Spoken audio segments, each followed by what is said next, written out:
Health insurance broker Ed O'Brien helps match up customers with the right policies. It's not working. Clearly, it's not working.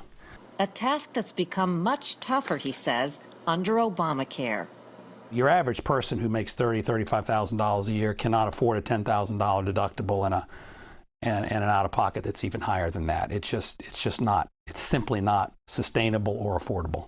Ladies and gentlemen, that was a clip from last weekend's Full Measure with Sharyl Attkisson. And of course, Sharyl joins us, Emmy Award-winning journalist, host of Full Measure, as mentioned, with Sharyl Attkisson, and author of Stonewalled, My Fight for the Truth Against the Forces of Obstruction, Intimidation, and Harassment in Obama's Washington. Sharyl, welcome back.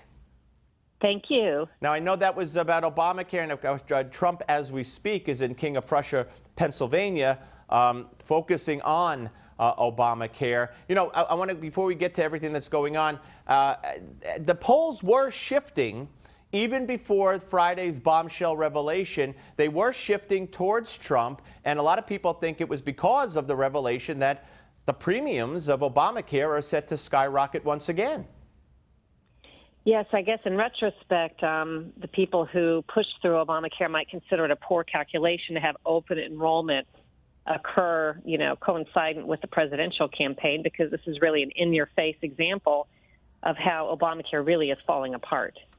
Yeah, and a lot of people think it was designed to fail so they could have single payer. But let's move on from there. And we'll get to what you're covering this week in just a moment on your show. But you wrote a piece at SharylAttkisson.com, which was kind of prophetic, because I believe it was right before, I could be wrong, the bombshell announcement. But nonetheless, you talk about the probes. I mean, there are four, I thought it was four FBI probes going on right now, and I guess if you include Uma, it might be 5, involving one way or another the Clintons. Yes, I think some people were counting the number of FBI field offices that are involved in. Oh, that would have been 5. Yeah, okay, example. that would have been 5. Yeah. And then I counted, according to reports, 4 open investigations related to the Clintons, including the one of Virginia Governor Terry McAuliffe, which bleeds over into the investigations into the Clintons and the Clinton Foundation. So I tried to explain in the simplest way I could how those 4 investigations overlap. And they do indeed, and it's never been more evident, as with the Uma and Anthony Weiner, computer. What is your take on all that? If the reports are correct, if it's centers around a computer, she claims she had no idea how 660,000 emails, if that number's right, got on that computer.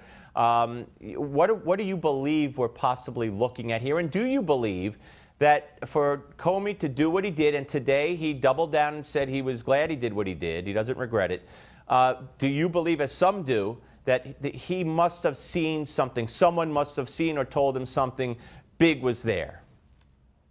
Yes, I do. And I have no inside information on that.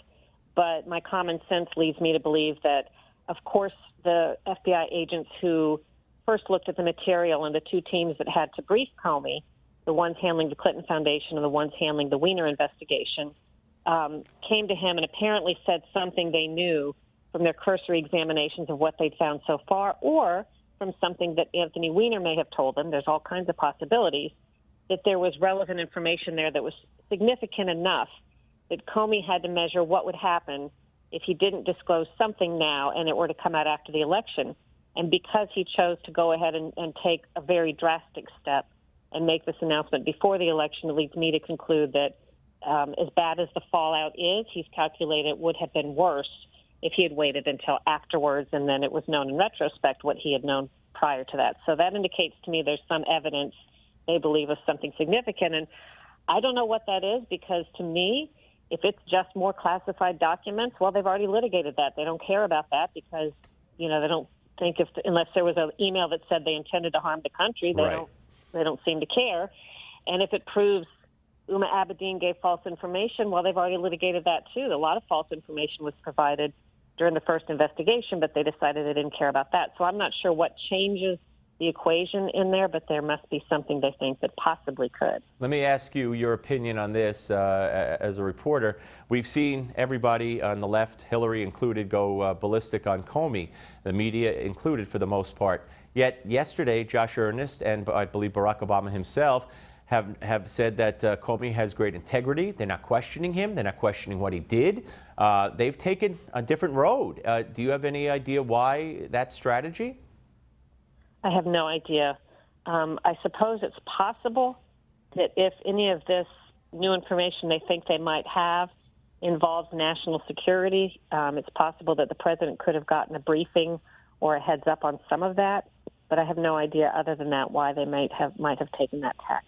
Yeah, so you're saying if they did find something, as we'll work on that premise based on the last question and answer, that if it were of a national security stature, they might have briefed the White House, and the White House is made it again. If then the White House is saying, well, look, we know more than everybody else, so we're gonna not question Comey because we know what might be coming out.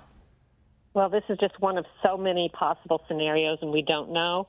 But if there was something important enough in there that they felt the president had to know about, yes, they could have briefed him without giving away, bits of the investigation they feel they need to keep confidential. But again, they've indicated they haven't gone through enough documents to know much, but certainly somebody has seen enough that it alerted Comey and made him feel he had to take this step.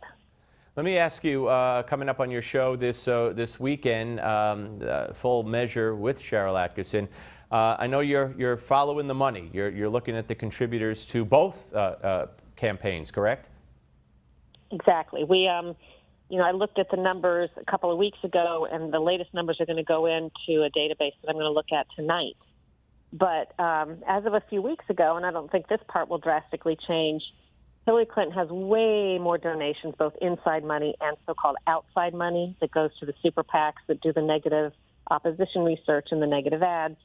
The traditional players have not backed Trump on the Republican side. The Koch brothers have stayed out of this race. Normally they would be big funders for the conservatives, but they weren't funding Trump as of the last time I looked.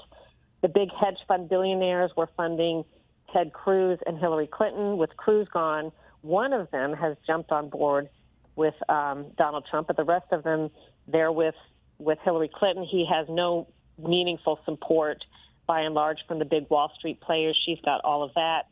They both have a lot of donations from retired people. They both have a significant number of donations from small donors, although neither of them beat Bernie Sanders, and neither of them, I don't think, beat Obama at this point either on the small donor contribution. Right. And Sheldon Adelson, was reported yesterday, has given $25 million to a pro-Trump PAC. So that's going to be very interesting. It's interesting because I just saw there was just an announcement from the Trump campaign of a $25 million ad buy for this final week, including in some states that he was not expected to win, that he's indicating he feels he is closer or has a chance now. Probably a direct correlation. Hey, Sharyl, always great to talk to you. Thank you so much. Go to SharylAttkisson.com and, of course, watch Sharyl's great show this coming weekend, Full Measure with Sharyl Attkisson. Thank you, Sharyl.